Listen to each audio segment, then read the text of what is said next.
Good morning, honey. Breakfast is ready. Masiglang sambit ni Brent kay Avon. Siya naman ay nakangiting bumangon. Good morning, hon. Bati niya at lumapit naman si Brent sa asawa at hinalikan ito sa labi. Breakfast in bed. Nakangisi nitong sambit. Nangingiti na lang siyang tumango. Inasikaso siya ng asawa at kung minsan sinusubuan pa. Nangingiti siyang napatitig dito. Napataas naman ang kilay ni Brent at kumisi. Oh, nabibighani ka na naman sa kagwapuhan ko. Tama na, mahal. Alam ko namang mahal na mahal mo ko pero baka matunaw na ako sa titig mo na yan. Napailing na lang siya. Tapos na ang bagyo at nakalabas na ng bansa pero ang lakas pa rin ang hangin mo. Grabe. Napasimangot naman si Brent sa sinabi niya. Saka kunwaring napahawak sa dibdib. Sakit mo magsalita ah. Pasalamat ka, mahal kita. Pasalamat ka at mahal kita. Kung hindi matagal na kitang iniwan sa kahanginan mo. Pinaningkitan niya ito ng mata. Napasinghap naman si Brent at umayos ng upo. Shut up na ako. Mamaya naman. Napairap na lang siya sa asawa. Biro lang naman ang kanyang sinabi at nanahimik na talaga ito. Matapos ang agahan, inihatid lang siya nito sa eskwelahan na papasukan niya. Bago ito umalis patungo sa opisina nito. I'll fetch you later, love. Wait for me, okay? Sambit ni Brent saka humalik sa kanyang labi. Tumango naman siya at niyakap ito.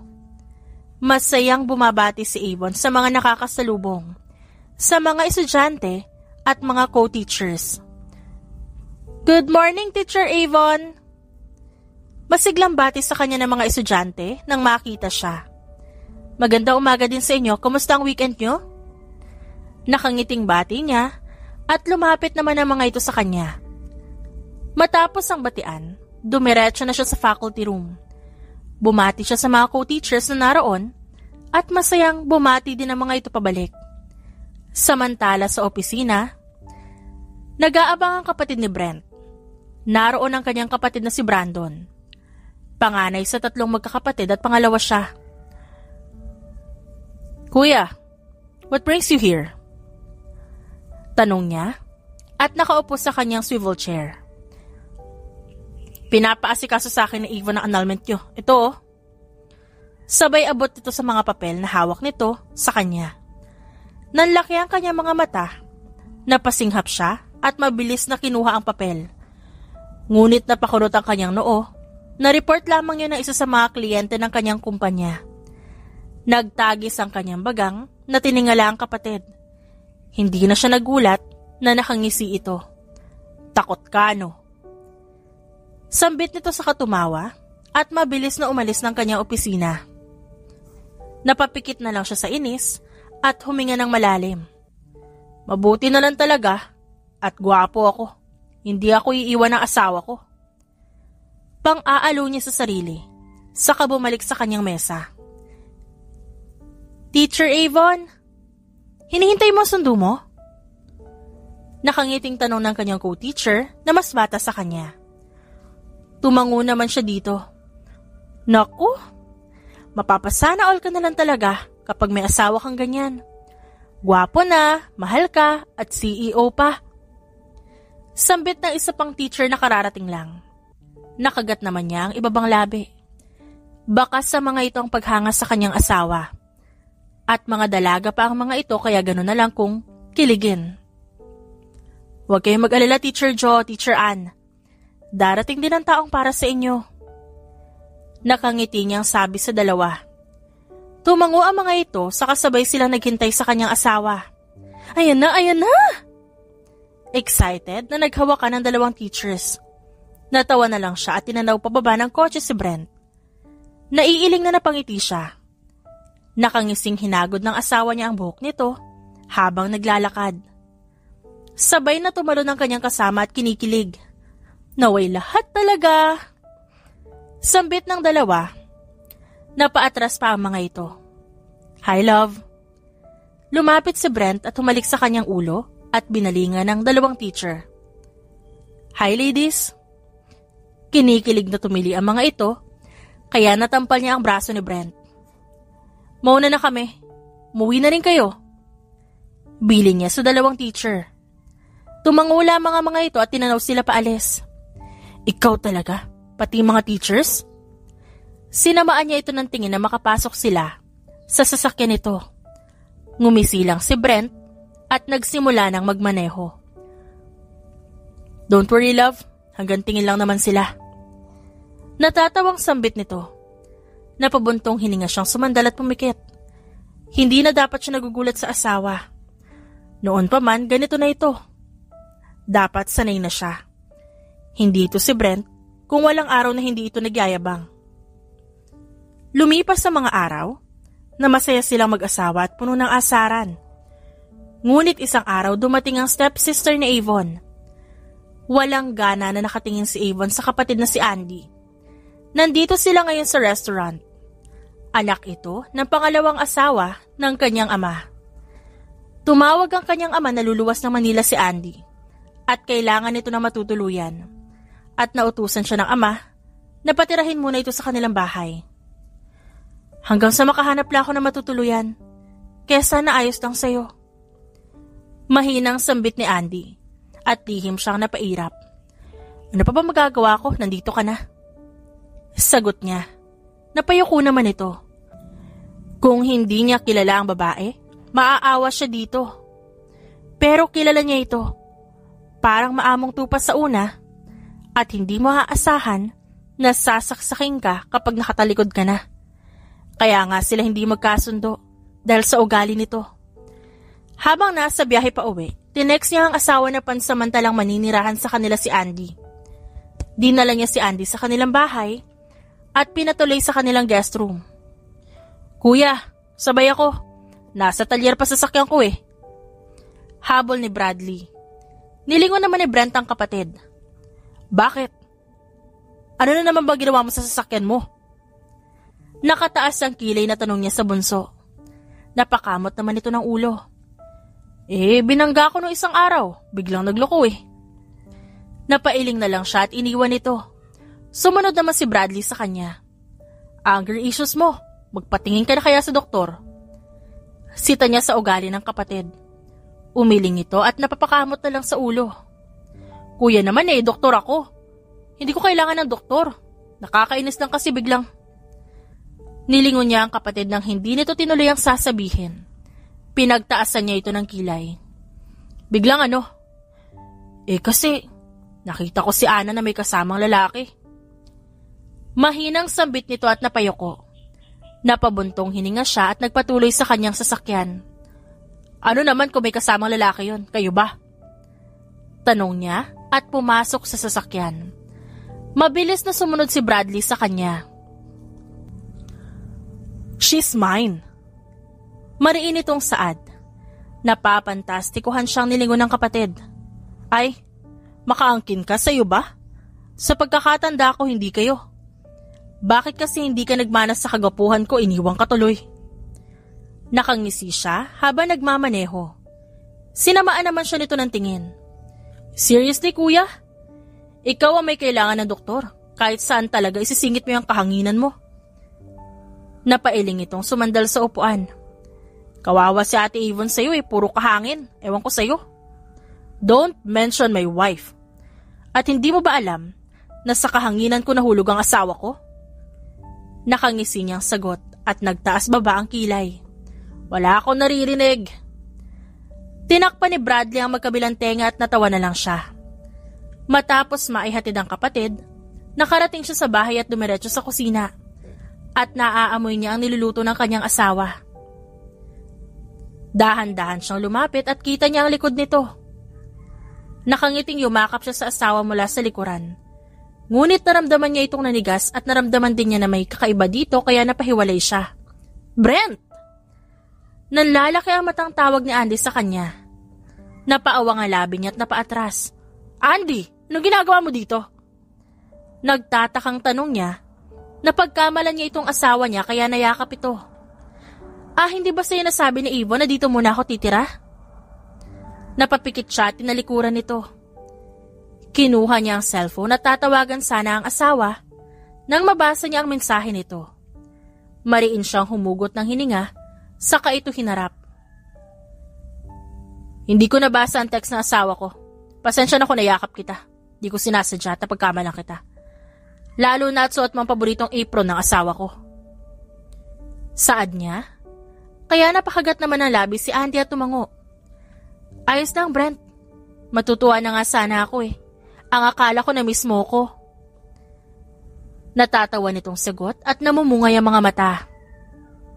Napakurap siya at tinalikuran nito. Tumikhim. Maiwan na kita. Tuloy mo na ang ginagawa mo. Maluluto na rin ito, sabay na tayong kumain. Hindi ba at paborito mo ang sinigang? Napahinto siya, ngunit hindi ito nilingon pa. Kasabay ko kakain ng asawa ko.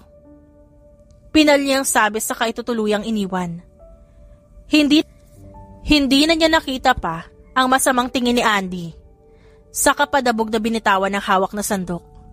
Magiging akin ka rin balang araw. Nakangisi nitong sagot at alam niyang sisiguraduhin niya yon. Napakunot ang noon ni Avon nang makita ang stepsister niyang nagluluto ng umagahan. Kagabi ito din na nagluto at hinayaan niya dahil sayang naman daw ang niluto nito. Good morning, Avon. Kain ka na. Ako na nagluto para hindi ka na mapagod at alam ko may pasok ka pa. Hindi niya magawang umiti kahit nagmamagandang loob lang ito.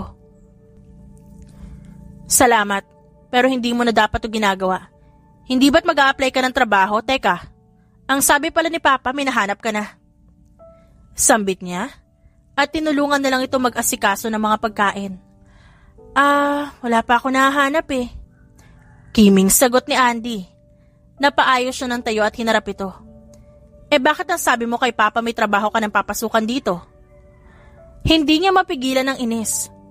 Naglumikot ang mga mata nito at di makatingin sa kanya. Meron sana kaso natatakot ako dun eh. Nabalitaan ko kasing hindi maganda ang trato sa mga empleyado. Kaya maghahanap na lang ako ng iba. Nakayukong sagot nito at napabuntong hininga siyang namewang. Paano ka naman nakakasiguro na hindi maganda ang trato dun? At saka paano mo malalaman kung di mo susubukan? Naniniwala ka agad sa sabi-sabi lang? Avon, alam ko hindi maganda ang nakaraan natin. Pero wag mo naman sana ko itulak doon. Nabalitaan ko ngang hindi maganda doon. May kaibigan ako nagtrabaho doon dati. Mahinahon itong sagot. Napakagat labi siya at umirap. Magsasalita pa sana siya nang dumating si Brent at hinalikan siya sa labi. Good morning, love. Iniwan mo ako sa kama. Yumakap ito sa kanya at isinubsob ang mukha sa kanyang leeg. Bango naman ang asawa ko. Natawa siyang yumakap pabalik. Nang magawi ang mata niya kay Andy, masama ang tingin nito sa kanya. Ngunit nang makitang nakatingin siya, mabilis itong nag-iwas ng tingin. Kumain na tayo, naghanda si Andy ng umagahan natin. Sambit niya at napahiwalay naman ito sa yakap. Siya ang nagluto, hindi ikaw? Takang tanong nito. Natawa siya at natampal ang braso nito. Alam kong gustong gusto mo ang luto ko. Pero ngayon wag muna, nakapagluto na si Andy. Kumain na tayo. Sambit niya. Kahit painis pa rin siya sa kapatid, masama ang magsayang ng pagkain. Pero gusto ko ang luto mo. Bulong nito at yumakap sa kanya. Umirap siya at hinalikan na lang ang pisngi ni Brent. Kain na tayo. Masiglang sambit ni Andy. Naupo na ito at nakangiting tumingin sa kanila. Halika na. Pinandilatan niya ng mata si Brent na napanguso na lang. Pinaghila siya nito ng upuan at naupo sa tabi niya. Mamaya ikaw ang kakainin ko ha. Napalakas na sambit ni Brent kaya napaubo siya. Si Andy naman ay natigilan at naikuyom ang dalawang kamao. Don't mind us, Andy. Malandilan talaga tong asawa ko. Sambit niya. Ngumiti naman si Andy at sumubo. Pansin niya kakaibang kilos nito o paranoid lang siya. Nasanay kasi siya noon na palagi itong kontra sa lahat. Lalo na pagdating sa kanya, lahat ay inaayawan nito at sinisiraan pa siya sa mga magulang. Okay lang, ganun talaga kapag bago mag-asawa pa lang.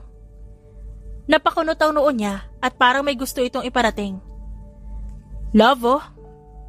Sinubuan siya ni Brent. kaya hindi niya na napagsabihan si Andy. Buong umagahan nagsusubuan silang dalawa. Walang pakialam sa taong masama ang tingin sa kanila. Tumikim si Andy. Nang tumayo siya para ipagsali ng juice si Brent. Brent, baka may bakante sa company nyo? Naghahanap kasi ako ng trabaho. Baka pwede mo ako ipasok? Malaki ang ngiting sambit ni Andy. Napataas ang kanyang kilay at tinignan niya si Brent na hindi kumibo at busy sa pagkain. Naupo siya at siniko ang asawa kaya napatingin to sa kanya. Titignan ko. Pero hindi ako mangangako. Kung gusto mo talaga pumunta ka ron at mag-inquire. Bali walang sagot ni Brent, saka uminom ng juice na ibinigay niya. Ganun ba? Pwede bang sumabay na lang ako sa'yo? Sandali at magbibihis na ako. Mabilis na tumayo si Andy. At bago pa man sila makaangal, wala na ito sa kanilang paningin, kaya nagkatinginan silang dalawa. Wala akong sinabi na sumama siya sa akin Pala desisyon din ng kapatid mo Natatawang sambit ni Brent at pinunasan pa ang kanyang labi. Napailing na lang siya at napabuntong hininga. Tinanaw ang daan at tinahak ni Andy. Excited ito. Hindi man sila masyado magkasundo. Mabait din naman ito sa kanya minsan. Minsan nagiging demonyita, lalo na kapag kaharap nila ang mga magulang. Sandali love, wala pa si Andy. Awat niya sa asawa, napaalis na. Napakunot-taw noon itong lumingon sa kanya. Andy? Who? Brent, umayos ka nga. Inaatake ka na naman, sasabay si Andy, diba? Kinurot niya ang tagiliran nito. Napangiwi naman si Brent at niyakap lang siya sa tagiliran. Mrs., pwede ko naman siya ipahatid na lang sa driver. Gusto kitang masolo ngayon. At parang hindi din siya sanay na makita tayo naglalambingan. Napansin ko masama ang tingin Wala ba siyang boyfriend? Hayaan mo na. Kapag nakahanap daw siya na matutuluyan, aalis din siya. At siguro mapapadali din kung makakahanap siya ng trabaho. Sagot niya at inilagay ang dalawang kamay sa balikat na asawa. Si Brent naman, niyakap siya sa bewang at paminsan itong hinahalikan ng kanyang leeg. Bibigyan ko ba misis o hindi? Ayoko naman na nagsiselos ka, lalo na at kapatid mo pa. At bakit naman ako magsiselos? Nahampas niya ang balikat ni Brent, natawa naman ito at mas niyakap siya. Alam mo naman na gwapo ang asawa mo. Baka mamaya magkagusto sa akin ang kapatid mo. Brent, subukan mong patulan yon. Puputulan talaga kita ng kaligayahan. Pinandilatan siya ng mata ng asawa. Natatawang humiwalay ito sa kanya at tumakbo. As if naman, ikaw ang mahal ko, no? Napailing na lang siya sa asawa at sinundan to. I'm ready! Sigaw ni Andy. Natigil sila pareho at napatingin sa dumating. Let's go! Nagkatinginan silang dalawa at napanguso si Brent at pinagbuksan siya ng pinto. Akmang maglalakad na sana siya nang mauna si Andy doon. Napakunot ang noo niya at masama ang tingin dito. Mabilis na pumasok si Andy at prenting naupo. Si Brent naman napaayos ng tayo.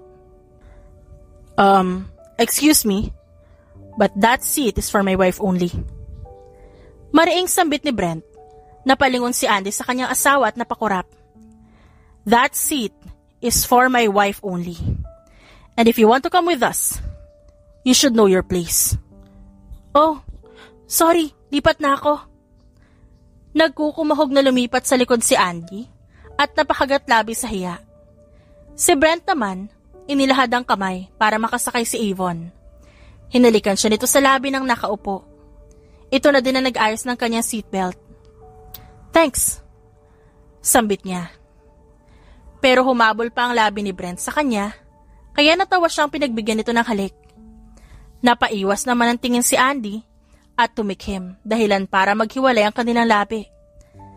Nang nasa biyahe na sila, hindi matigil si Brent kakalandi sa kanya. Siya naman ay panayang saway dahil kasama nga nila si Andy. Brent, ang laki pala talaga ng company niyo, no? Manghang sambit ni Andy pero hindi siya nito pinansin. Walang emosyon nito, naglalakad na parang hari. Napangiti siyang sumunod dito at alam niyang dito niya sisimulan ang kanyang plano. Mrs. D, kayo nang bahala kay Andy. Bili niya sa kanyang sekretarya matapos sabihin kung bakit ito kasama. Saka naglakad papasok sa kanyang opisina. Napataas ang kilay nito at tinignan si Andy na hindi mapirmi ang mata. May resume ka ba, iha? Meron ho, ito ho. Ipinakita nito ang resume at tumango ang matanda. Kung ganon, sumunod ka sa akin. Nagdaan ang mga araw. Maayos na nakakasalamuhan ni Avon si Andy. Naging mas mabait ito sa kanya simula nang makakuha ito ng trabaho sa kumpanya ni Brent. Lahat ay halos gawin ito sa bahay, maski ang maglaba ng kanilang damit na pilit niyang sinasaway.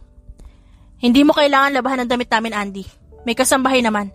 At di mo trabaho yon. Ano ka ba? Ayos lang. Naglalaba din kasi ako ng mga damit ko kaya sinama ko na. Sayang ang sabon at tubig. At saka pasasalamat na din sa inyong mag-asawa na tinanggap niyo ako dito. Sa lahat ng tulong na ginawa niyo sa akin. Napabuntong hininga na lang siya. Ayaw talaga nito magpaawat. Isang araw, habang nasa isang cafe, nakita ni Avon ang kanyang kababata.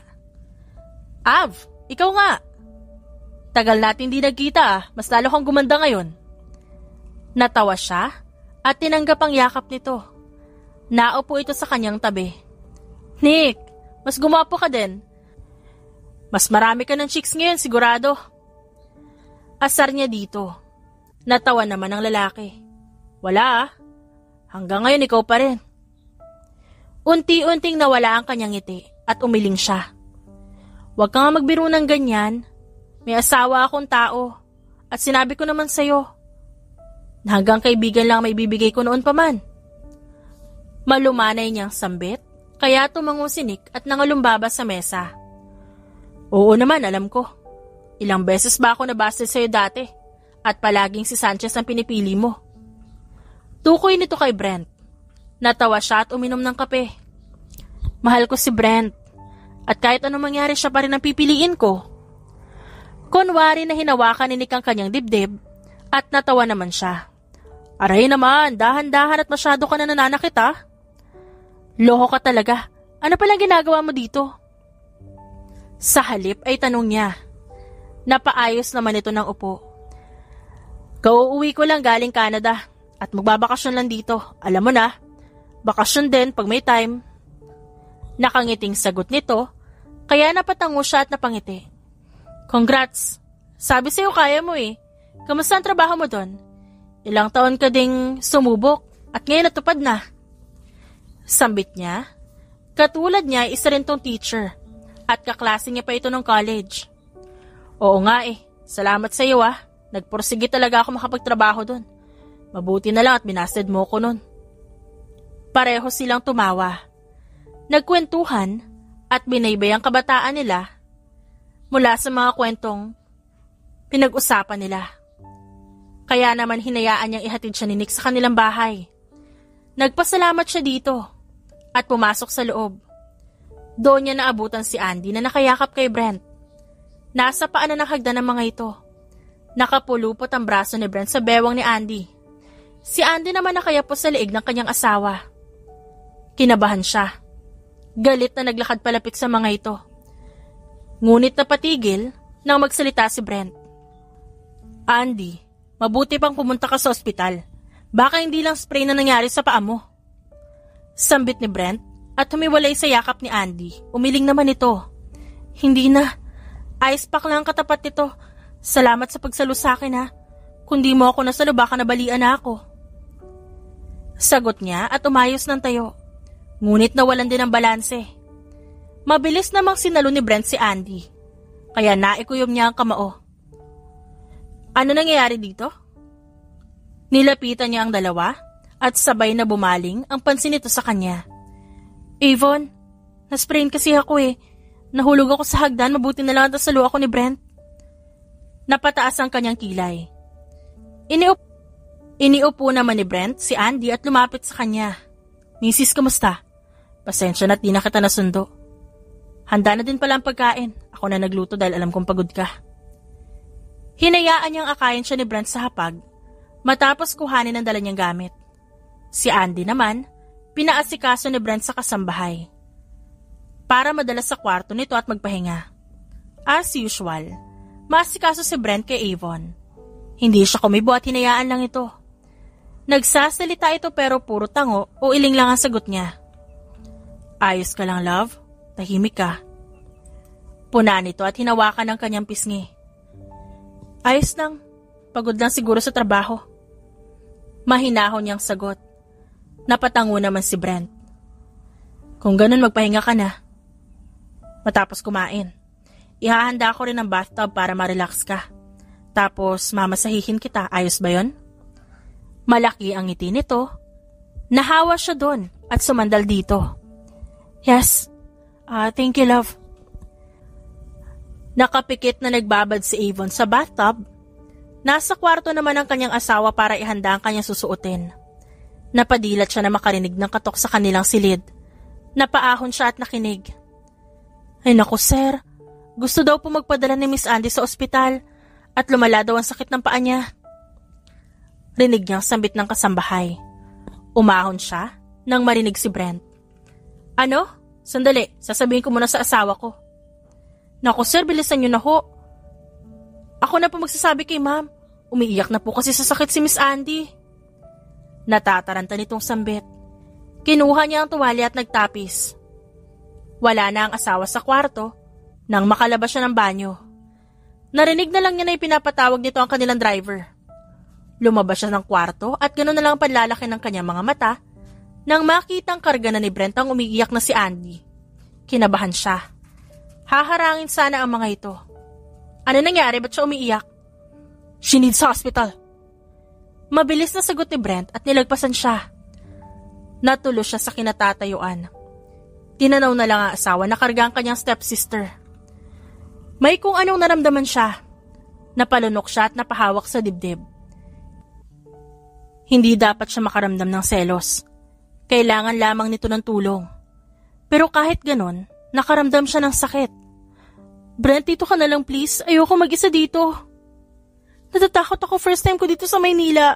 At ayoko mag-isa, please dito ka lang. Pakiusap ni Andy kay Brent. Napabuntong hininga siyang umiling. Hindi pwede, Andy. Nasa bahay ang asawa ko at wala siyang kasama. Kailangan ko na umuwi. Ang sabi naman ng doktor, maayos na ang paa mo. Kailangan na ipahinga. Pero wala akong kasama dito. Maintindihan naman ni Avon kung di ka uuwi eh. No. I need to go home. I'm sorry. Ibibili na lang kita sa nurse. At bukas, kung ayos ka na ipapasundo na lang kita. Pinal niyang sabi at tumalikod na para umalis. Hindi niya na hinintay pa magsalita si Andy at diretso ang lakad. Dapat ang asawa niyang inaasikaso niya. Alam niyang kapatid to ni Avon, ngunit nakaramdam siya ng kakaiba at di siya komportable. Ngunit bago pa tuluyang makalabas si Brent sa ospital, may nurse nang humabol sa kanya. Sir, sandali ho! Hinarap niya ang hinihingal pang nurse. Bakit? Ano kailangan niyo? Takang tanong niya. Sir, kasi may nangyari ho sa pasyente. Kaya kailangan niyo ho bumalik at tinatawag din kayo ng pasyente. Ano ba nangyari?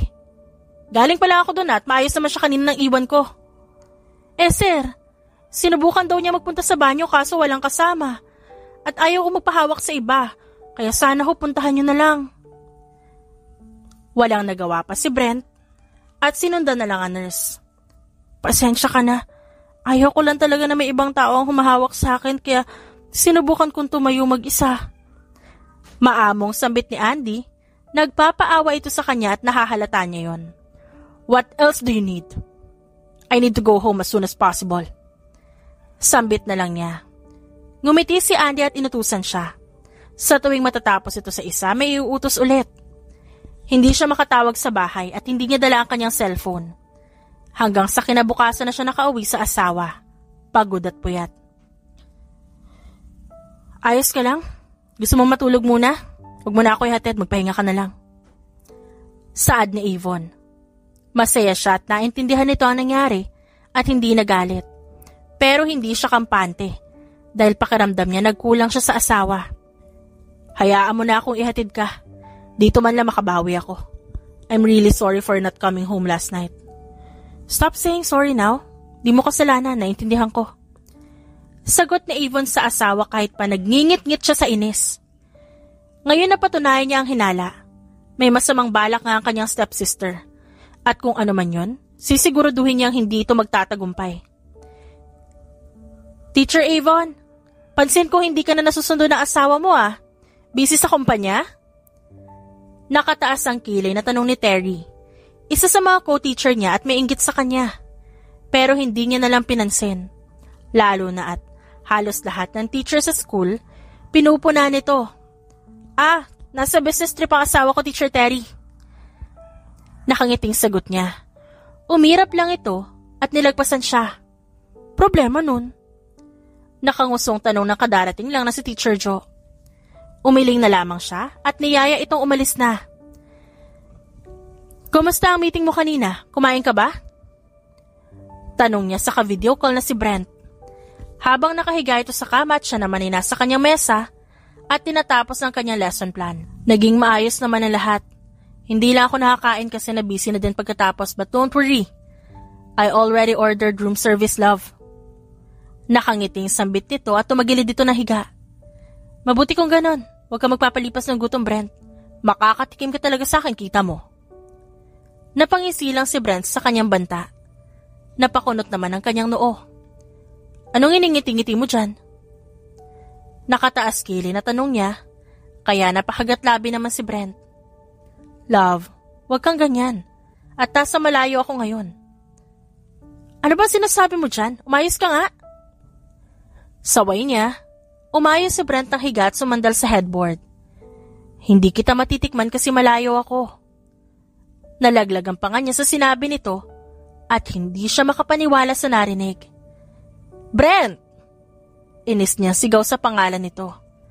Natawa lang si Brent at nag-flying kiss sa kanya. Ang bastos mo talaga. Kung nasa tabi kita ngayon, nasipa na kita. Ang brutal talaga ng asawa ko. Mabuti na lang at mahal kita. Napabuntong hininga na lang siya. Hinarot pa siya ng asawa nang biglang bumukas ang pinto ng kwarto nito. Nakita niyang umahon sa pagkakahiga si Brent at kita ang gulat sa mukha nito. Brent, bakit? Ano nangyari? Taka niyang tanong. Nasagot ang kanyang katanungan ng marinig ang boses na pamilyar. Room services, nandito ang pagkain mo, Brent. Si Andy, na nakangiting inilapag ang pagkain sa mesa. Nagtagis ang bagang na tumayo si Brent. Napakunot naman ang noo ni Avon. Nagtataka kung bakit naroon ang kanyang stepsister at kasama ng kanyang asawa. What the hell are you doing here? Narinig niyang tanong ni Brent at napatayo na siya. Naiwan ang cellphone ni Brent sa kama, kaya kisame na lang ang nakikita niya. Naghatid ako ng pagkain mo. Kumain ka na, sigurado akong gutom ka na. Hindi ka kumain kanina eh. Maski yung tubig na inabot ko, hindi mo ininom. Sagot ni Andy. Nakikinig lang siya sa dalawa at si Brent naman, itinaboy si Andy. You can go, Andy. Salamat sa pagkain pero nag-order na ako. No, ayan yung pagkain mo. Kinuha ko na. Galing naman ako sa baba. Saktong nagkasabay kami na maghahatid kaya kinuha ko na. Kilala naman niya ako eh. Dahil nakita niya magkasama tayo ng ilang araw na. Nagtagis ang bagang niya sa narinig. Hindi niya alam na magkasama ang mga ito. Kaya pala nagpaalam si Andy sa kanya na mawawala ito ng ilang araw. Yun pala kasama nito ang asawa niya. I don't know what you're implying, Andy, but you should get out. Trabaho ang pinunta mo dito kaya trabaho din na atupagin mo.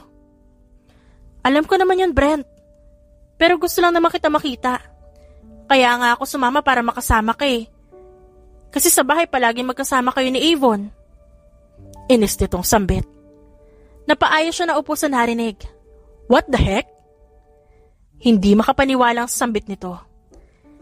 Hindi niya narinig pa ang sumunod na naganap dahil naputol ang tawag at namatay ito. Napamura siya at tumawag ulit pero wala nang sumagot.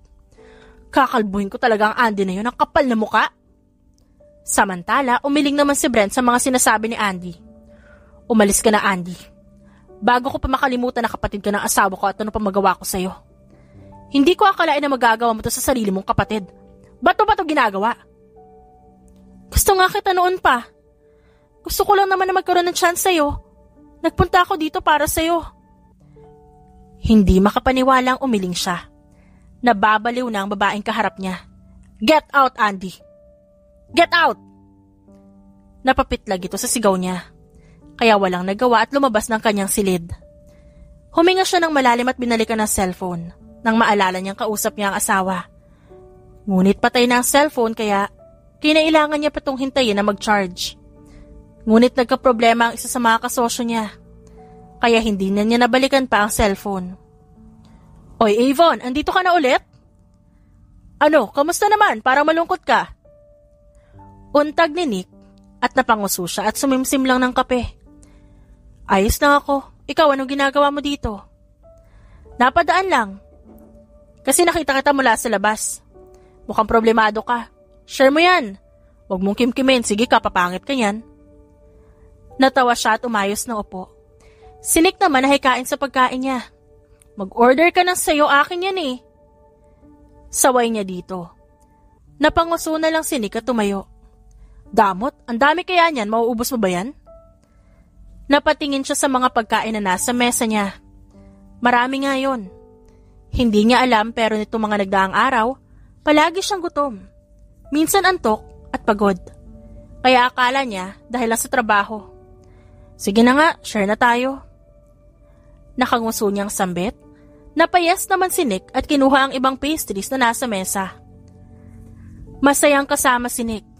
Pansamantala niya nakalimutan ang iniisip. Ngunit na umuwi siya sa kanilang bahay, nakita niyang nandoon si Brent at masama ang tingin sa kanya. Napakunot ang noo niya at mukhang galit ito. Ilang araw nang huli sila magkausap. At yun ang narinig niya na nasa kwarto nito si Andy.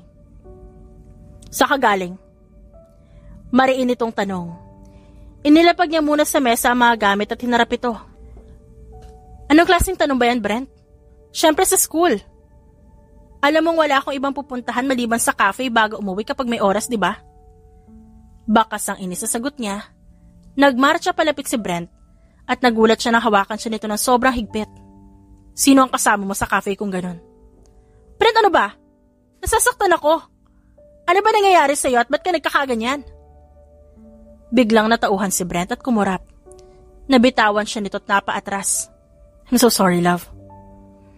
Napailing siya. Hinila siya ni Brent at niyakap. I'm sorry, di ko sinasadya. Ano ba kasi nangyari? Ba't ganyan ka makareact?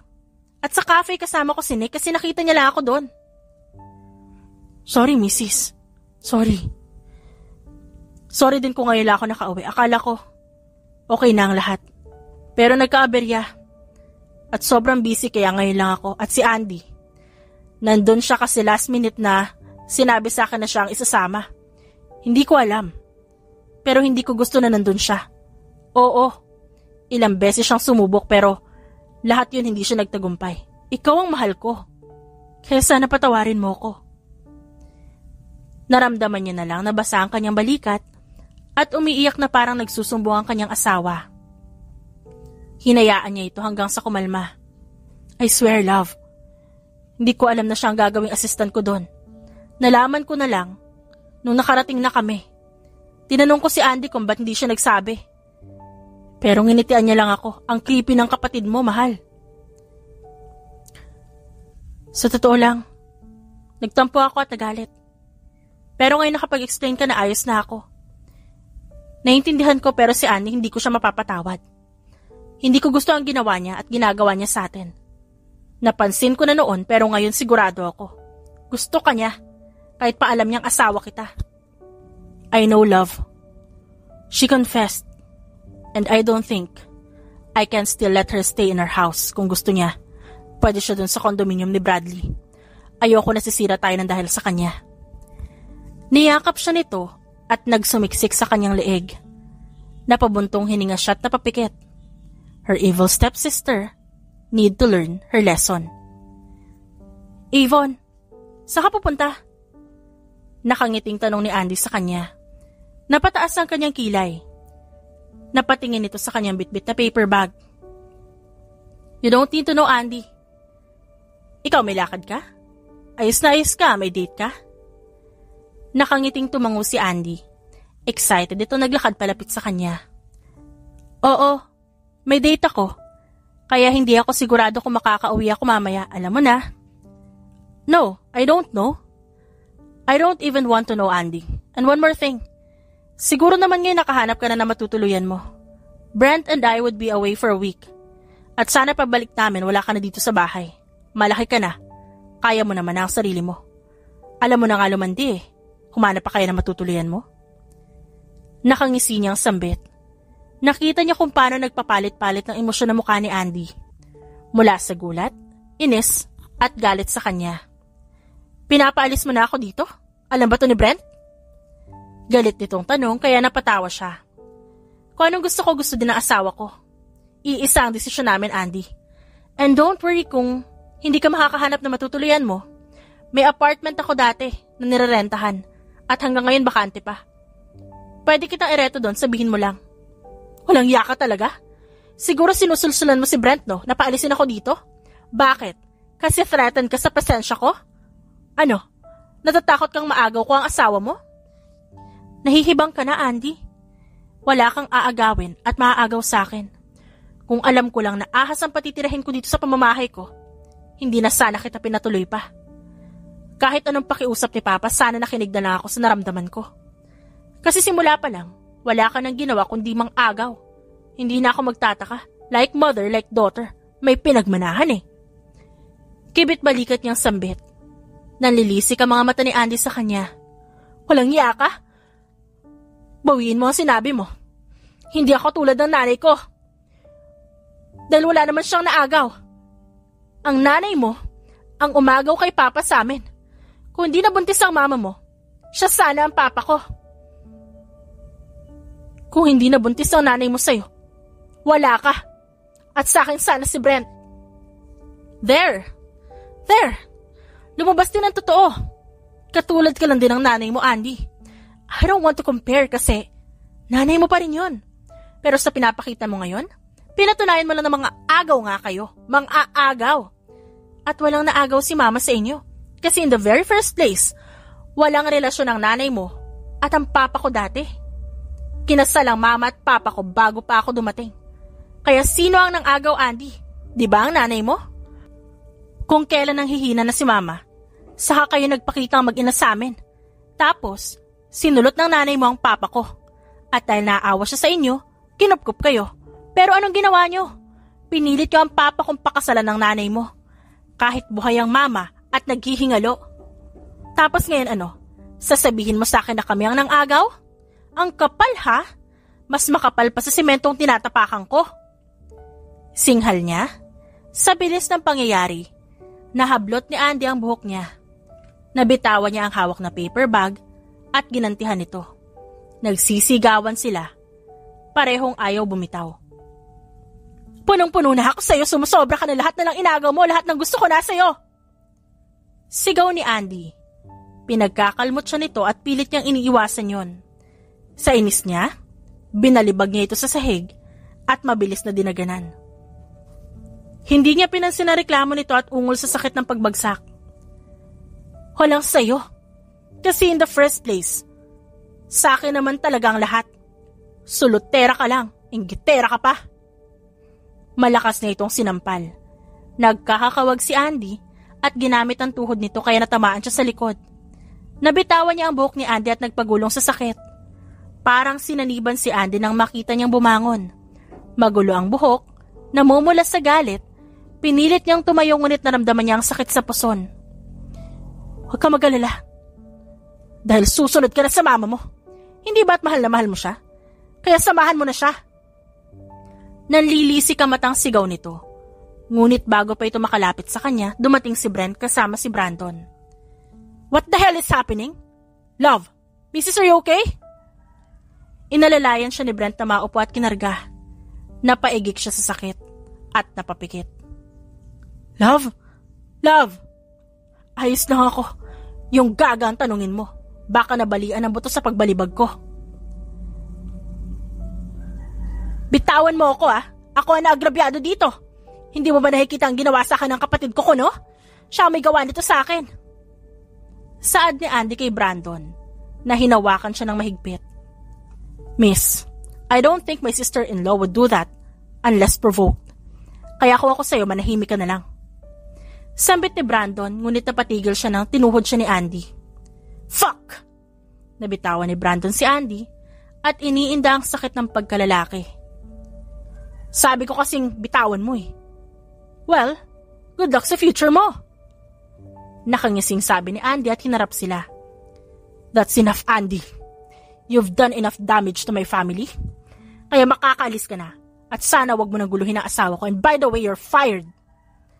Madiing sambit ni Brent. Nagulat si Andy sa narinig at napanganga. What?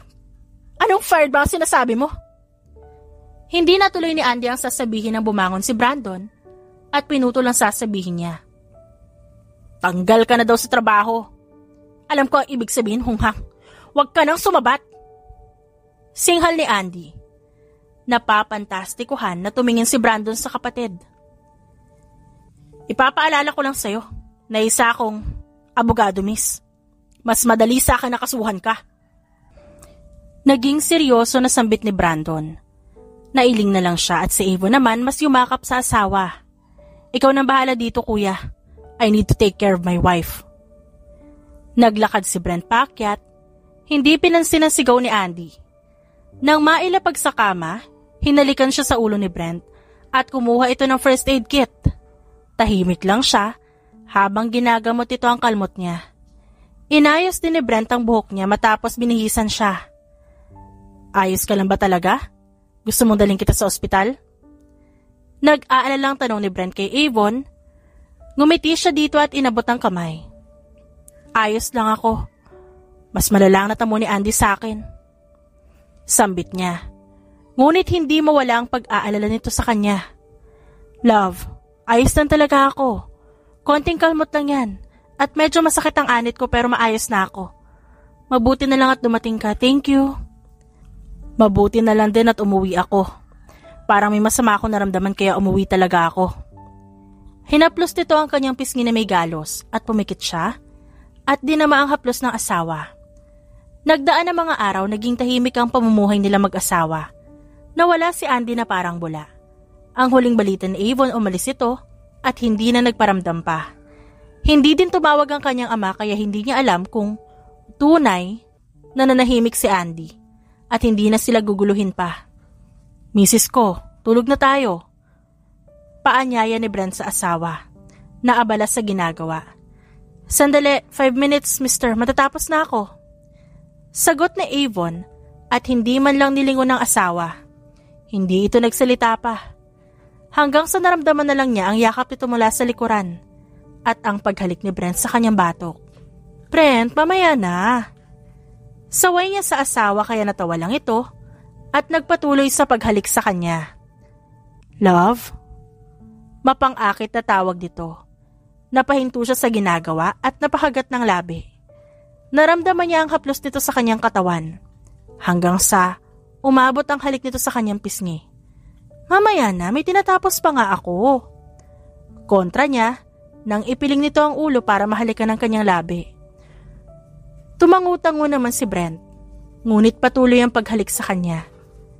Hanggang sa hindi na siya nakatiis pa, nakita na lang niya ang sarili na kayakap ang asawa matapos ang kanilang pagniniig. Love, I'll be gone for 3 days. Sigurado ka bang hindi ka sasama?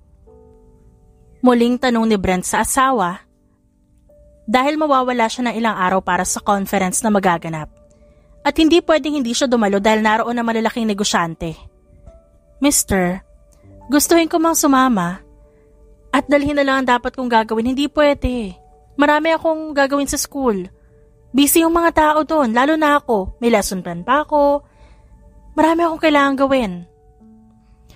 Napabuntong hininga na lang na yumakap si Brent sa asawa. Okay, mag-iingat ka dito. Tatawag ako palagi pag may chance. I love you.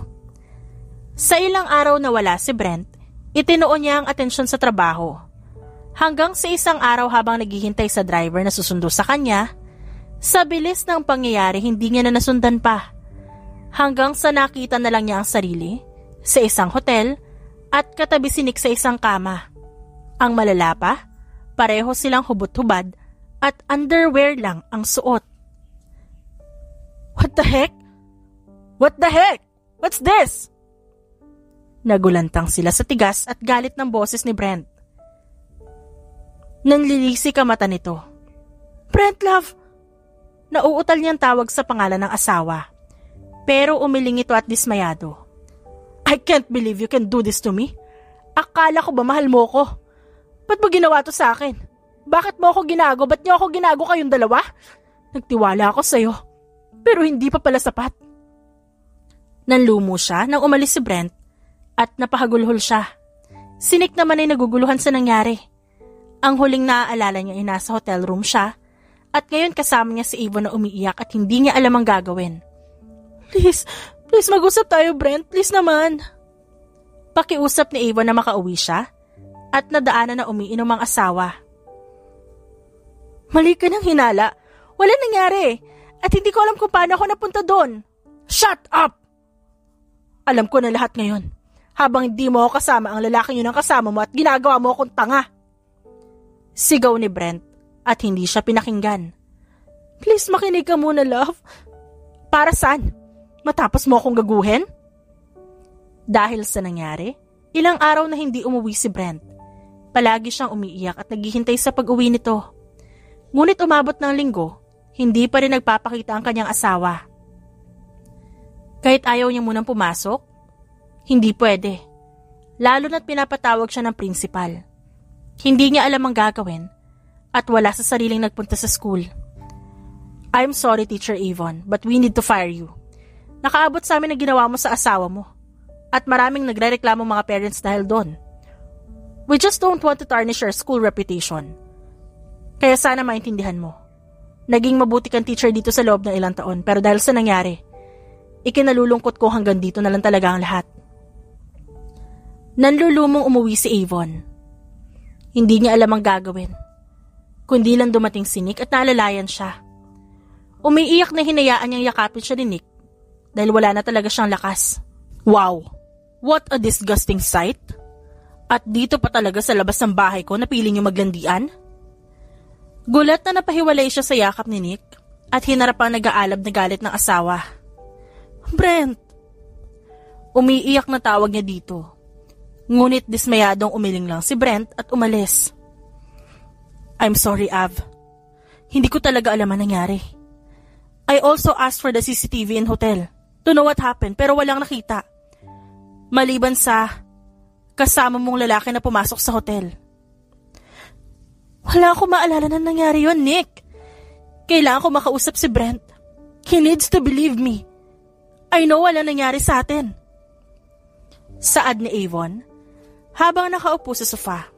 I know na wala nangyari sa atin. That I'm sure of. Hindi ko lang alam kung paano ka napunta sa hotel room ko. Pero sa ngayon, hayaan mo muna siya. Hayaan mong lumamig ang ulo niya bago kayo mag-usap ulit. At iyon nga ang ginawa ni Avon. Hinayaan niya si Brent. Ngunit isang araw, isang balita ang nalaman niya. Buntis siya. Dahil sa madalas na pagkahilo, pagsusuka at palaging antukin, bumisita siya sa doktor. Sa po ang sinapupunan nagdesisyon siyang puntahan ng asawa. Sigurado na matutuwa ito sa balita niya. Ngunit nangyari ang hindi niya inaasahan. Hindi tinanggap ni Brent ang dinadala niya. I don't even know if I can still believe you. And let's proceed with our annulment. I'll ask Kuya Brandon to take care of it. Brent, please. Makinig ka naman. Walang nangyari sa amin ni Nick. We were set up. Anak mo to. Wala ka na bang natitirang pagmamahal? Wala na. Dahil puro galit na lang ang nararamdaman ko. Ginago niyo ako eh. Sa tingin mo, ano dapat ang gawin ko? Tanggapin ka pa ulit? Ha? Tanggapin na dinadala mong hindi akin? You cheated on me, Avon. Don't expect me to take you again. Mommy? Please, can we take care of the kitten? Kawawa naman siya, oh. It looks so fragile and hungry. Sambit ni Zara habang nakatingin sa kuting. Umiling si Avon sa anak. Hinaplos ang buhok nito. Zara, sinabi ko nang you can't, di ba? Mahinahon niya ang sagot sa anak. Lumabi ang anak at napaupo na lamang. It's okay, Zara. We were allergic to cats, candy, pwede.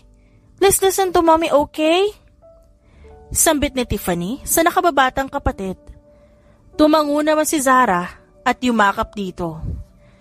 Napangiti siya habang nakatingin sa mga ito. Huminga ng malalim at pinuntahan ng tatlo pa na naglalaro sa playground ng hotel kung nasan sila. Boys, we need to go back na. Come on! Tawag niya sa tatlong mga bata. Mabilis naman ang mga itong nakinig at lumapit sa kanya. Mommy! Sabay-sabay na tawag ng tatlo at nakangiti niya namang sinalubong. Mommy, balik tayo dito ah. I like their playground here. I can do lots of tricks sa monkey bar. Sabi ni Nike. Pang-apat sa magkakapatid. At nagmumukha ka na ding monkey sa ginagawa mo. Tignan mo mukha mo. Napanguso naman si Nike at bumaling sa kanyang kuya Calvin na humihingi ng saklolo. Oh, tama na yan. Kung ano-ano pang tinitignan nyo? Kuyas, ang babaho nyo na. Puro kasi kayo laro. Ayan, amoy pawis na kayo. Maarting sambit ni Zara. Natawa naman siya at umirap lang dito ang mga batang lalaki. Ang arte mo, pangit naman. Sabat ni Nike. Napasinghap si Zara at tumingin sa kanya. Mamo, inaaway ako ni Nike. Okay, tama na yan. At ano sabi ko sa'yo, bunso? You should address your kuya as Kuya Nike, not just Nike. Naintindihan mo? Napanguso naman si Zara at tumango. Nike. Nagbabantang tawag niya nang pinandilatan ni Nike ng mata ang kapatid na si Zara. Stop annoying your sister, kaya hindi kayo nagkakasundo eh. Sorry, Mommy. Not to me, to your sister. I'm sorry, bunso. Inaasar ka lang naman ni Kuya eh. I didn't mean it. Just don't overdo it. Okay? Para hindi na kayo nag-aaway. Nagkaayos naman agad ang dalawa, kaya bumalik na sila ng hotel room. Sigurado ka bang mag-a-apply ka dito? Ayaw mo na bumalik sa Canada? Tanong ni Nick kay Avon. Kinukumbinsi pa rin siya nitong bumalik na lang sa Canada kung saan sila nanirahan sa loob ng ilang taon. Dahil sa nangyaring pagsisante sa kanya noon sa eskwelahan na pinapasukan, naghanap siya ng trabaho at nag-alok si Nick na pumasok kung saan ito nagtuturo at nakapasok naman siya. At doon na rin ipinanganak ang mga bata. At hindi lang isang niluwal niya kundi 5. Kaya hindi naging madali. Mabuti na lang at kasama niya si Nick at palagi itong nakaalalay sa kanya. Sigurado na ako, Nick. Dito na din mag-aaral ang mga bata. Tsaka, si Papa kailangan ko din dalawin eh. Mas madali ko magagawa yun kung nandito kami. At naghihintay na lang ako ng tawag sa mga inaplayan ko na trabaho. Huwag ka na mag-alala pa.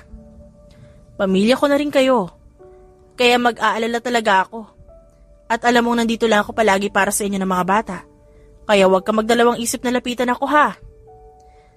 Tumango siya sa sinabi nito.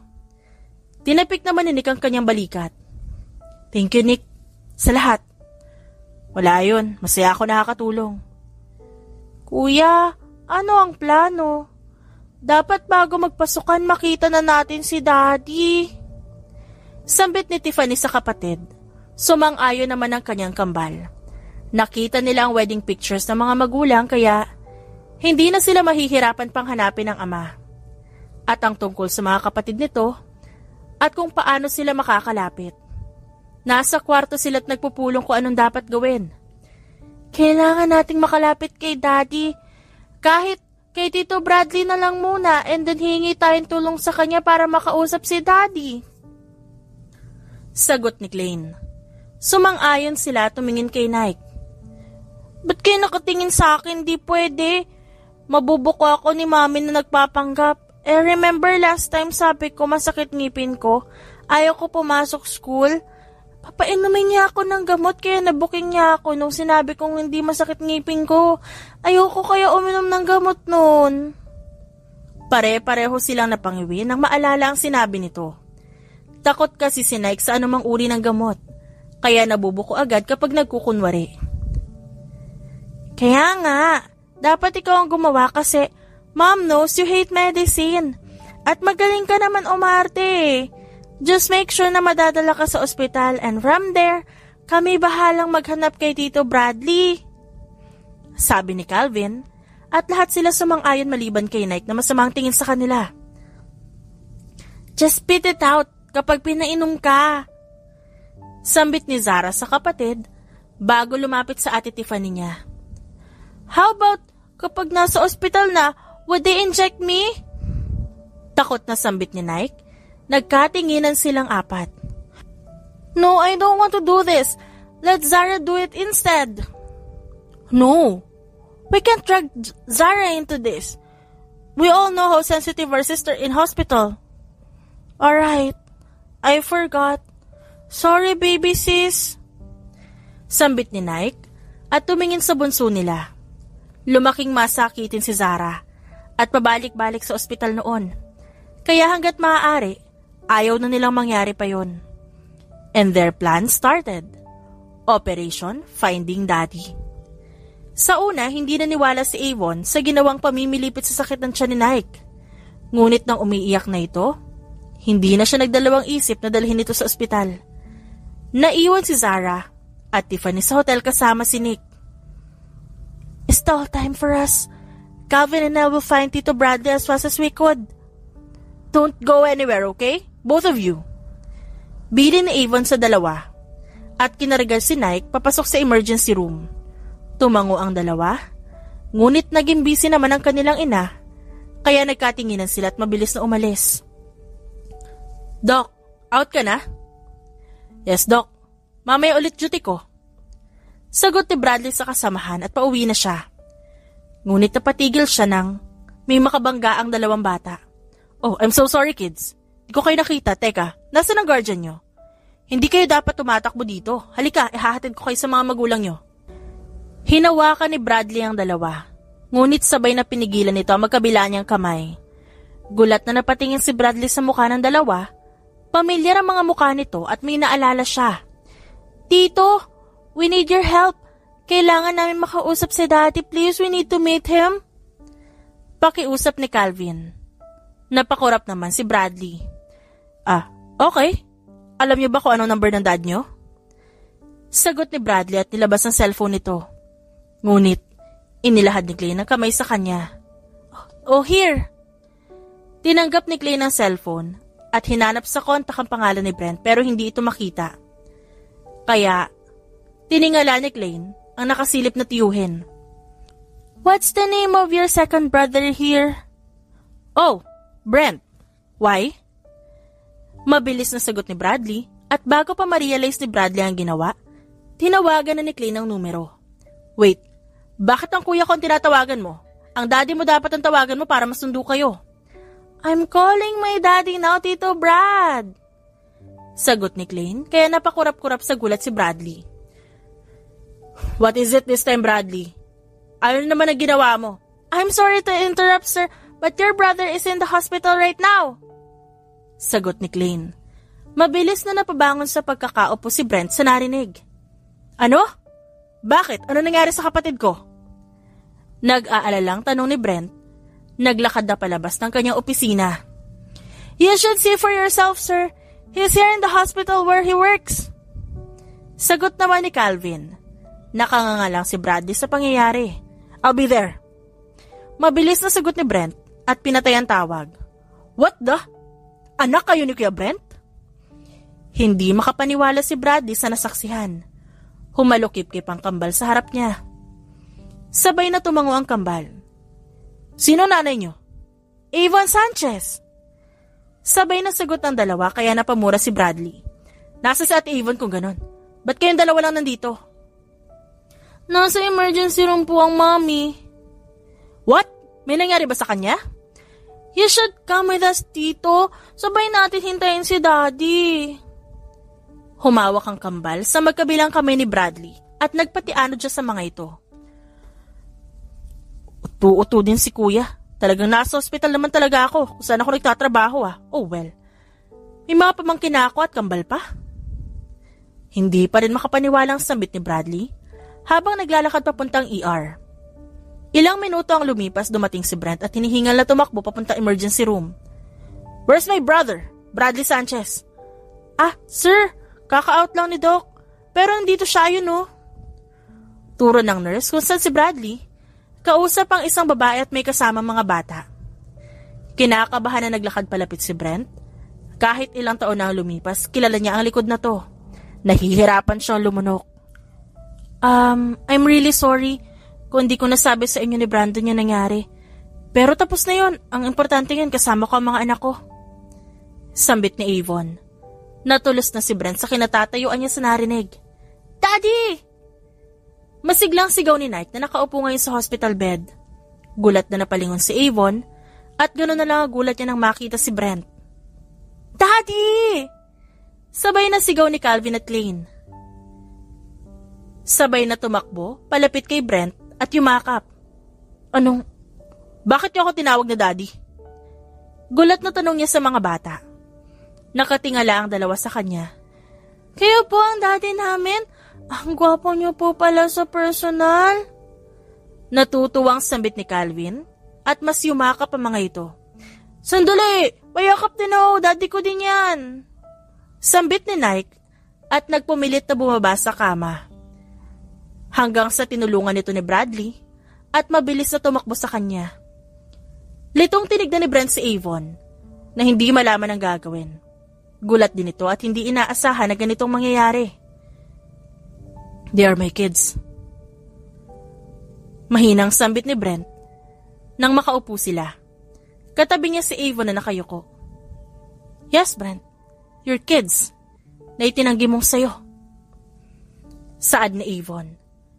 Nagtagis ang bagang ni Brent at bumaling sa kanya. I'm sorry, I should have known. No, Brent, alam mo. Pero pinili mong talikuran. Mas pinili mong pairalin yung galit mo. Tumayo na si Avon ngunit inabot ni Brent ang kamay niya. I want to be with them. Gusto ko silang kasama. Please, love. Hayaan mo ako makasama kayo. Pakiusap ni Brent at napalunok naman si Avon at napahagat ng labi. Mommy, sasama si Daddy sa atin? Biglang singit ni Nike. Napasapu sa noo ang dalawang magkapatid. Bakit? Nagtatanong lang naman ako. Zipper mo muna mouth mo, Nike. They're talking pa, oh. Papansin ka talaga. Saway ni Calvin. Ngumuso naman si Nike. Nagtatanong lang eh. Di shut up na ako. Mommy! Sabay na tawag ni Zara at Tiffany kay Avon nang nakarating sila sa hotel na tinutuluyan. Kumusta si Nike? Ayos na ba? Nag-aalalang lumapit si Nick sa kanya, pero napatigil din na makita ko sinong nasa likod. He knows? Nakita niya kami kanina sa ospital, and the kids made this happen. Sagot ni Avon at napailing na lang sa ginawa ng kanyang mga anak. Lumapit siya sa dalawang bata at humalik sa mga noon nito. Hindi ba kayo nagpasaway sa tito Nick nyo? No po, Mommy. Behave po kami. Proud na sagot ni Zara. Ngunit nang tinignan niya si Tiffany, nag-iwas ito ng tingin, kaya naningkit ang mata niya. Girls, what did you do? Don't worry, wala naman silang ginawang masama. Masama ang tingin na nilingon niya si Nick bago hinarap ang dalawang bata. She almost burned down this hotel, Mom. Sambit ni Tiffany. Nanlaki ang mga mata niya. What? I just want to try what I saw sa TV, Mom. It looks cool eh. Nakangusong sambit ni Zara at nag-iwas ng tingin. Napapikit siya sa inis, kaya hindi niya hinayaan kung ano ang pinapanood ng mga anak. Zara, how many times do I have to tell you? Hindi lahat na nakikita mo sa TV pwede mong gawin. Paano kung may nangyaring sunog?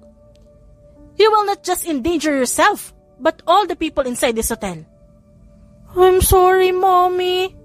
You're always saying sorry, tapos gagawin mo ulit. Napalakas na ang boses niya at umayos ng tayo.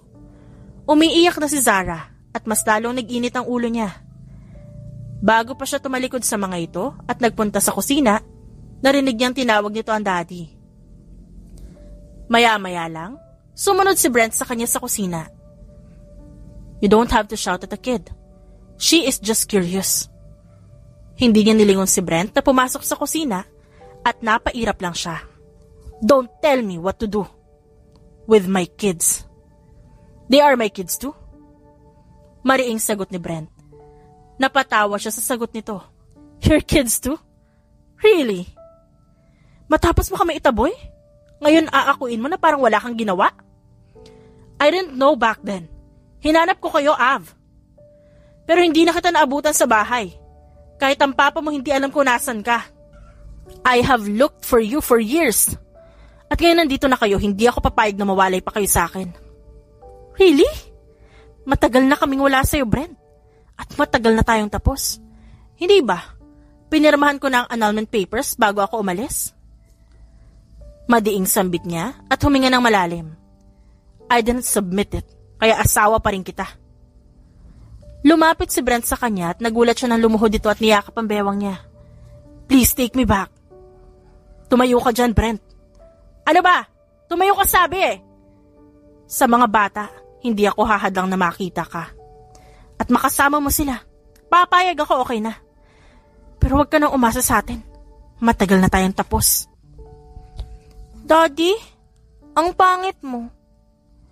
Napakurap si Brent sa sinabi ni Zara. Nakakunot ang noon nito sa kanya. Magkamukha po kayo ni Nike, pangit. Zara, pangit. Magkakamukha kaya tayo, kaya pangit ka din. Nakataas ang kilay na asar ni Nike sa kapatid. Mommy! Pumalahaw sa iyak si Zara. Napanguso naman si Nike at napagsabihan na naman siya. Asar talo talaga. Pag siya okay lang mang asar tapos pag ginantian, iiyak. Bumubulong na reklamo ni Nike. Inakbayan naman siya ni Calvin at tinapik sa balikat. Yaman na kasi, prinsesa natin yan. Imbes na asarin mo, dapat pinoprotektahan natin. Gusto mo sumama mamaya? Punta tayo sa playground sa baba. Nagningning ang mata ni Nike sa sinabi ng kapatid. Nag-apiran dalawa at pumuslit paalis. Hi, I'm Nike, you are? Tumingin naman sa kanya ang batang babae. Gwapo ko, no? Tignan mo, may muscle pa ako. Imbis na matuwa ang batang babae, tumakbo ito paalis at umiiyak na nagsumbong sa kasamang yaya. Ang bata-bata mo pa? Marunong ka nang dumamubs, ha? Gwapo ka sana eh. Pero mapili itong alaga ko kaya better luck next time. Epic fail naman tinuro mo, Kuya Calvin eh. Di naman siya na-amaze sa muzzle ko. Takot pa. Nagmamaktol na sabi ni Nike nang makalapit sa kapatid. Nang bumalik sila sa itaas, kumain na rin sila at habang kumakain, si Brent ang nagasikaso sa mga bata. Hayaan mong kumain sila ng sarili nila, kaya na nila yan. Saway niya. Dahil ilang beses na itong tumayo para sa mga bata. I just want to. Wala ako nung lumalaki sila eh. Kahit dito man lang makabawi ako. Hinayaan na lang niya si Brent. At mukhang gusto naman ng mga anak niya. Lumipas sa mga araw, si Brent ang kasama ng mga bata kapag kailangan niya umalis para magpasa ng mga resume. Hanggang sa nagdesisyon na lang siya magturo online. Makakasama pa niya ang mga bata, maaalagaan pa ang mga ito. Mommy, malapit na kami mag-school. Si Daddy po ba maghahatid sa amin? Inosenteng tanong ni Zara. Nilingon naman niya ang anak na naghihintay sa kanya ng sagot. Pwedeng oo, pwedeng hindi. Depende, baka busy din ang daddy niyo. Pero kung ayos na sa kanya at hindi makakaabala, papayag naman siguro yun. Hindi siya siguradong sagot. Palagi nakakasama ni Brent ang mga bata kaya nasanay na ang mga ito. But mommy, are you still in love with her daddy? Seryosong tanong ni Klein. Napasinghap siya at nakagat ang ibabang labi. Dahil sa totoo lang, hindi naman nawala ang pagmamahal niya sa lalaki. Naintindihan niya noon ang ginawa nito. Ang galit nito. Pero may parte sa kanya na hindi pa rin kayang patawanin si Brent sa pagtataboy nito sa kanya noon. Mommy, if napipilitan ka lang pakisamahan si Dad dahil sa amin, sabi ka lang ha, balik na tayo sa Canada o kaya sa probinsya ni Lolo. Doon tayo titira, malayo kay Daddy. Sambit ni Tiffany. Kinalabit ni Nike ang kanyang kuya Klein sa kabumulong. What's Ate doing? She should convince our mom to take our dad back. Let her. We all know how much in love are mommy and daddy. Mommy's just hurt. We will have to wait until she heals. We can't force her. We just have to be there for her. Bulong na sagot ni Klein sa kapatid. Sumingit naman si Calvin. But I heard, Tito Nick is going to pursue mommy. Hindi pwede. Ang daddy lang natin ang pwede sa mommy natin. Naglapit ang kanilang mga ulo at nagbubulungan. Habang ang mga babae naman, nakatingin sa kanila. We have a mission. Make mommy fall in love deeply to our daddy, so much in love, na hindi niya may isip ang sakit. Tutulungan natin si dad. Sambit ni Klein at tumango ang dalawa. Determinado sa gagawin. At ano naman ang gagawin yung tatlo ha? Nakataas ang kilay na tanong niya sa mga anak. Naghiwalay ang mga ito at napatingin sa kanya. Wala, mami. Sabay na sagot nilang tatlo at naningkit ang mga mata. Mami, I think I know gagawin nila. Natutuwang sambit ni Zara at napatayo. Nanlaki ang mga mata ng tatlong lalaki at mabilis na hinila si Zara palayo. Mommy, help! Don't worry, Mom. They're just messing around. Sambit ni Tiffany at yumakap sa kanya. Lumipas sa mga araw, nagsimula ang kanilang operation. Natuwa pa si Brent at tinutulungan siya ng mga anak niya. Are you sure magugustuhan to ng mommy niyo? Oo naman, Dad. She loves blue roses. Yung palagi ang dala niya pag galing work. Nakangising sagot ni Nike. Tumango naman siya at huminga ng malalim. At simula ng araw na yon, sa tulong ng mga anak niya, sinuyo niya ang dating asawa. Niligawan niya ulit ito. Si Avon naman nangingiti na lang. Malapit na siyang bumigay. Oh, look who's here! Napalingon si Avon sa nagsalita. Napaarko ang kilay niya na makita si Andy. Oh, look who's here too. My infamous stepsister. Sarkastikong sagot niya. Nawala ang ngisi nito sa labi. Mommy, why is she like that? Tanong ni Zara sa kanya. Napakunot naman ang kanyang noo. Oh, may mga anak ka na pala? Siguradong ang lalaki mo ang ama niyan. Ano ang pangalan nun? Oh, I remember. Nick was his name. Ale, sino sumuntok sa'yo? Putok labi mo, laki black eye mo. Singit ng nakapamewang na Zara, kaya napasinghap si Andy at masama ang tingin dito. Excuse me? Dadaan ka po? Maluwag po daan. Putol ni Zara sa sasabihin ni Andy at napatikom ang labi niya. Sino ba ang tiyanak na to? Inis na tanong ni Andy at lalapitan na sana nang humarang siya. Sige, subukan mo. Sisiguraduhin ko ba dadagdagan yung pamumula ng nguso mo? Sambit niya. Si Andy naman, inis na nagmarcha palabas. Mommy, she's so weird. Hindi na lang niya pinansin ang sinabi ng anak at hinintay ang order na pastry para sa mga bata. Ilang araw ang lumipas, hinayaan niyang ipasyal ni Brent ang mga bata. At dahil gusto niyang masolo nito ang mga bata, hindi na siya sumama. Daddy, akala ko ba tayong family lang? Ba't may outsider dito? Nakataas ang kilay na sambit ni Tiffany. Tumaas din ang kilay ni Andy. I'm your daddy's girlfriend. Kaya ba't ako hindi pwede?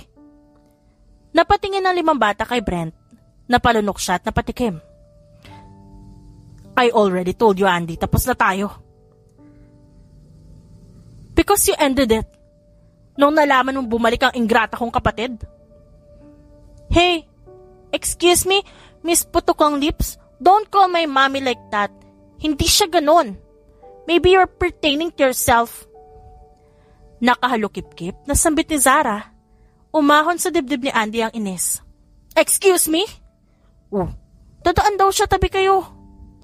Sambit ni Nike at nagbigay daan ng mga magkakapatid. Manang-mana kayo sa nanay niyong ganda lang ang alam. At least, mami namin maganda. Hindi niya kailangan magpaputok ng lips at magkaroon ng black eye. Seryosong sambit ni Nike, ngunit walang tumawa kaya nilingon niya mga kapatid. Support? Napabuntong hininga naman si Brent at pumagitna. Andy, tapos na tayo. At simula pa lang, sinabi ko sa'yo hindi ko maibibigay ang pagmamahal na sinasabi mo. At tulad ng sinabi ng mga anak ko, this is our family day. I hope you respect it. Hindi na sumagot pa si Andy at umalis. She's really creepy, Daddy. Parang hindi gagawa ng maganda. Sambit ni Zara at kinarga niya ang anak. Don't mind her, princess. It's our day today. And we're here to have fun. Sambit niya sa anak. Ngunit napatigil nang biglang nagtawanan at nag-apira ng 3 batang lalaki. Kipang galing ko, sapalpal siya. Alam mo naman maganda, di naman tunay lips niya. Natatawang sambit ni Nike, sumang-ayon ng dalawa at inakbayan si Tiffany. Di pa rin nice ang ginawa mo, Nike, but she deserves it anyway. After I heard what she did to our mommy, she deserves it. Sambit ni Tiffany. Tumango ang mga kapatid niya at nag-appear sabay sabing, deserved!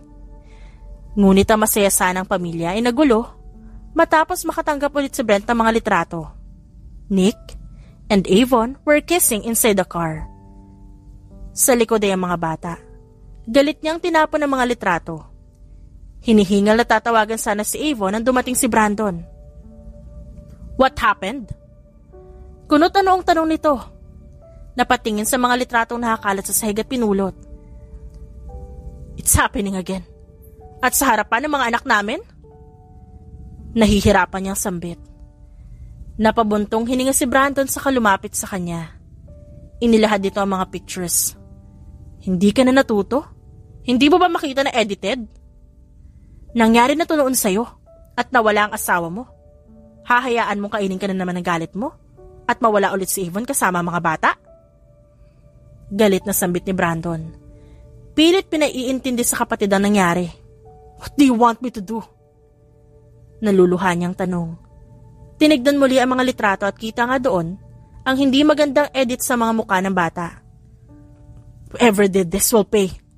Don't worry, we will investigate. And this time, walang masasaktan. At sisiguraduhin natin na mahuhuli kung sino man na may gawa nito. Umalis si Brandon para tawagan ng taong makakatulong sa pag-iimbestiga. Si Brent naman, pinakalma ang sarili. Hindi siya magpapadalos-dalos. Hindi na pwedeng maulit ang nangyari noon na naging dahilan para hindi niya masaksihan ang paglaki ng mga anak niya. Nasaktan niya ang asawa at itinaboy. Normal siyang umuwi sa kanyang mag-iina. Hanggang ngayon hindi siya makapaniwala na hindi lang isang anak niya kundi 5. At nagpasalamat siya sa asawa na kinaya nitong wala siya noon. Kaya ngayon babawi siya. We found it. Nalaman namin kung sino may gawa. Balita ni Brandon kay Brent. Makalipas ng 2 araw. Sino kuya? Sino nangahas na gawin to sa pamilya ko? Nagtatagis ang bagang na tanong niya. May inilatag na dokumento at mga litrato si Brandon. It's Andy. With the help of your employee. This old man was seduced and obliged what Andy wanted him to do. Pinakidnap si Avon at dinala sa hotel room kung saan namamalagi ang kaibigan na si Nick noon. Took pictures para may mapakita sa'yo at sirain ang pagsasama niyong mag-asawa. And now she's using the same tactics? Pero ngayon nalaman natin na siya may pakana. Mahabang paliwanag ni Brandon. Nagtagis ang bagang niya at nasuntok ang mesa. Walang pakialam kahit mabasag pa yon at masugatan siya. Ako nang bahala sa kanya. Kakasuhan natin siya at sisiguraduhin na hindi makakalapit pa sa inyong pamilya. Dagdag ni Brandon at tinapik ang kanyang balikat. Thanks kuya, I owe you this. Umuwi si Brent kung saan tumutuloy si Avon. Dahil nagbakasyon ang mga ito sa probinsya ng ama ni Avon bago ang pasukan. Sumunod siya doon. At nang makita ang mga anak na masayang naglalaro, nakangiti si Avon na nanonood habang kausap nito ang may edad na ama. Napatayo si Avon nang makita siya at gulat na lumapit dahil nakita ang duguan niyang kamay. Anong nangyari? Naksidente ka? Nag-aalalang tanong ni Avon at marahan na hinawakan ng kanyang kamay. Imbis na sumagot, hinila niya si Avon para mayakap. Hindi naman nakagalaw si Avon sa gulat. Isinubsob ni Brent ang mukha sa balikat hanggang sa naramdaman na lang ni Avon ang namamasa niyang balikat. Ano nangyari? May masakit ba sa'yo? Mahinahong tanong niya. Hinaplos ang ulo nito. Umiling lang si Brent at mas humigpit ang yakap. I'm sorry. I'm so sorry. I'm so sorry, patawarin mo ko. Umiiyak na sambit ni Brent. Napasinghap siya at naluluhang hinawakan ng pisngi ng lalaki. Ano pa nangyari? Ba't ka umiiyak? Alam ko ng lahat. You were set up like you said before. Si Andy. Siya ang may gawa nito sa atin. Naikuyom niya ang kamao at nagtagis ang bagang sa nalaman. Makakalbo ko talagang bruha na yun. How dare she did this to us? Uy, group hug, Sally! Sigaw ni Nike at tumakbo palapit sa kanila. Lumapit naman ang iba nitong kapatid. Group hug! Sabay na sabi ng quintuplets na masaya namang sinalubong ng yakap ng mag-asawa. 5 years later, Mommy, excited na ako mag-high school. Sabi ni Zara at tumalon pa at niyakap siya. Ako din. Marami na naman ako makikitang chicks doon. Malaki ang ngiting sambit ni Nike, ngunit napaaray ng batukan siya ni Tiffany. Ate! Manahimik ka nga. Wala pang high school, ang dami mo ng pinaiyak na classmate mo. Mabalitaan ko lang na gagawin mo pa rin yun ngayong high school. Sasabihin ko sa kanila sikreto mo. Nakangising sambit ni Tiffany. Nanlaki naman ang mga mata ni Nike at napahawak sa magkabilang pisngi. No way! Yes way? Sambit ni Tiffany. Di ko kasalanan kung umiiyak sila. Kasalanan ko ba kung gwapo ako? Bumubulong na sambit ni Nike. Nilingon ni Avon ang asawa. What? Nakakunot ang noong tanong ni Brent. Umiling naman siya at bumuntong hininga. Lumipas ang mga taon at nagkapatawaran sila. Binigyan ng pagkakataon ng sariling mahalin ulit ang isa't isa kasama ang mga bata. Sa tingin mo, saan nagmana si Nike? Nakataas ang kilay na tanong niya dito. Kunwari nag-isip naman si Brent. Siyempre, sa kagwapuhan ko, saan pa ba? Napa-facepalm na lang siya at inayos ang buhok ni Zara. So hopeless, Daddy. Sambit ni Tiffany at humalik sa pisngi ng ama bago lumapit sa kanya at humalik din. Ouch, prinsesa. Honest lang ako. Honesty is the best handsome see. What? Sabay nilang tanong ni Tiffany at Zara. Sa lubong ang kilay na nilingon si Brent. Oh my gosh, Daddy! You're so out of this world na! Sambit ni Zara at di makapaniwalang nakatingin sa ama. Ngumisi lang si Brent at namewang sa harap nila. Siyempre, pang out of this world talaga ang kagupuhan ko. Sambit nito at nagtaas baba ang kilay. Ew! Sambit ng dalawang batang babae at maging si Avon ay napairap.